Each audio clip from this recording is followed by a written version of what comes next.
مفتی صاحب، ایک صاحب سوال کر رہے ہیں، کیا مردہ جو ہے قبرستان میں آنے والے کو پہچانتا ہے؟ دیکھیں، جب کوئی انسان کسی قبر پہ جاتا ہے، بعض مرتبہ ایسا ہوتا ہے کہ کسی کے والد کا انتقال ہو گیا تو بیٹا قبر جا رہا ہے، اور ایسا ہوتا ہے کہ اگر کسی اپنے رشتہ داروں کے قبر پہ جا رہا ہے، اور کوئی انسان اگر کسی کی قبر پہ پہنچا تو وہ مرحوم کیا یہ پہچان رہا ہوتا ہے کہ ہماری قبر پہ آیا ہوا شخص کون ہے؟ اس بارے میں آپ تھوڑی تفصیل سے اس کا جواب سن لیجئے کہ مرنے کے بعد کی جو زندگی ہوتی ہے وہ انسان کے عمل پر ڈیپینڈ ہوتا ہے کہ اس کی زندگی برزخی جو زندگی ہے، قبر کی زندگی ہے، عالم برزخ میں اس کا کیا حال ہے، یہ اس کے عمل پر ڈیپینڈ ہوتا ہے۔ کچھ مردے تو ایسے ہوتے ہیں جو آنے والوں کو پہچانتے بھی ہیں، ان کو سنتے بھی ہیں اور ان سے کچھ کہتے بھی ہیں، اور کچھ لوگ ایسے ہوتے ہیں، کچھ مردے، جن کو ان چیزوں کی کوئی خبر ہونے کے بعد بھی کوئی خبر نہیں ہوتی۔ یہ انسان کی کنڈیشن کے اوپر منحصر ہے کہ دنیا میں جب وہ بندہ تھا تو وہ کیسا تھا، یہ اس چیز کے اوپر ڈیپینڈ کرتا ہے۔ آپ یہ دیکھیے نا کہ اگر کوئی انسان، ایگزامپل میں ہوں، اور آپ میرے گھر پہ آپ آ جائیں یا میرے گھر پہ کوئی آ جائے تو ظاہر ہے کہ ہم کہیں گے ناشتہ کر لو، کھانا کھا لو، پانی پی لو، لیکن ہمیں سخت بخار ہو اور ہم بخار کی حالت میں ہوں، بہت زیادہ بیمار ہوں،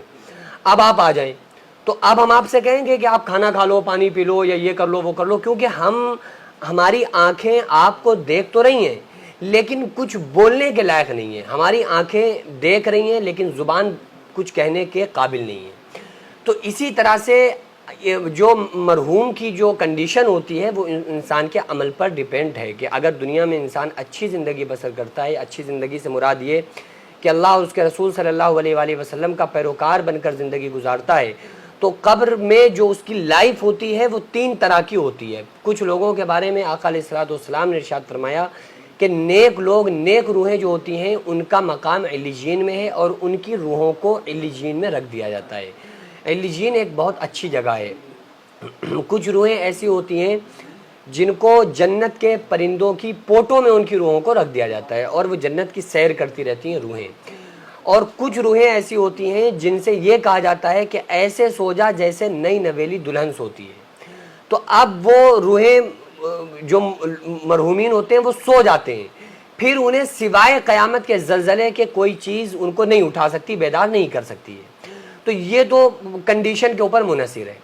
اب اگر وہ جو قبر میں جو شخص ہوتا ہے، اب اگر کوئی انسان قبر پر گیا، نیک بندہ جو ہوتا ہے تو اس کو پہچان رہا ہوتا ہے۔ اب آپ کہیں کہ اگر اس انسان کی روح جو ہے وہ علیجین میں ہے، یا اس انسان کی روح، وہ نیک بندہ تھا، اس کی روح جو ہے وہ جنت کے پرندوں کی پوٹوں میں ہے، یا اس کو سلا دیا گیا ہے، تو اب ہم جا کے سلام کر رہے ہیں تو ہمارے جواب کیسے دے گا یا ہمیں کیسے پہچانے گا؟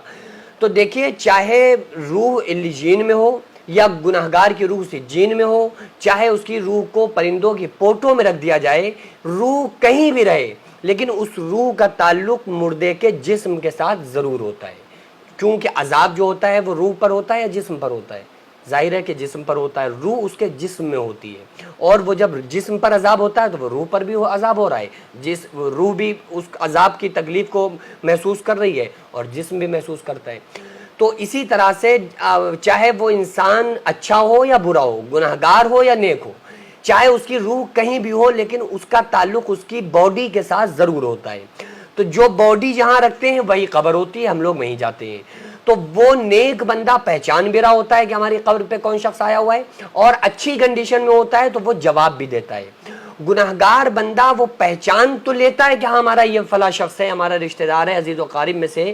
لیکن اس کے اندر اتنی طاقت نہیں ہوتی ہے، اتنی وسعت نہیں ہوتی ہے کہ وہ ان کے سوال کا جواب دے یا سلام کا جواب دے یا ان سے کچھ کہے یا ان کی کچھ سنے، کیوں؟ اگر وہ گناہگار ہوتا ہے تو عذاب میں مبتلا ہوتا ہے، اور وہ ان عذابات میں جب مبتلا ہوگا تو ظاہر سی بات ہے کہ وہ اس کو پھر کچھ دکھائی نہیں دے رہا ہوتا ہے سوائے اس کے کہ کسی طرح سے ہمارے اوپر سے یہ عذاب میں تخفیف ہو جائے، ہمارے اوپر سے اس عذاب کو ہٹا دیا جائے۔ تو بہرحال اپنے مرحومین کے لیے اسی لیے اصالہ ثواب کرتے رہنا چاہیے، اور زندگی ایسی گزارنے کی کوشش کرنا چاہیے کہ قبر جو ہماری ہو وہ جنت کے باغوں میں سے ایک باغ بن جائے، کیونکہ آقا علیہ الصلوۃ والسلام نے ارشاد فرمایا قبر جنت کے باغوں میں سے ایک باغ ہے یا جہنم کے گڑھوں میں سے گڑھا ہے۔ مومن کے لیے قبر جنت کا باغ ہے، اور منافق اور کافر گناہگار کے لیے قبر جو ہے وہ جہنم کا ایک گڑھا ہوا کرتی ہے۔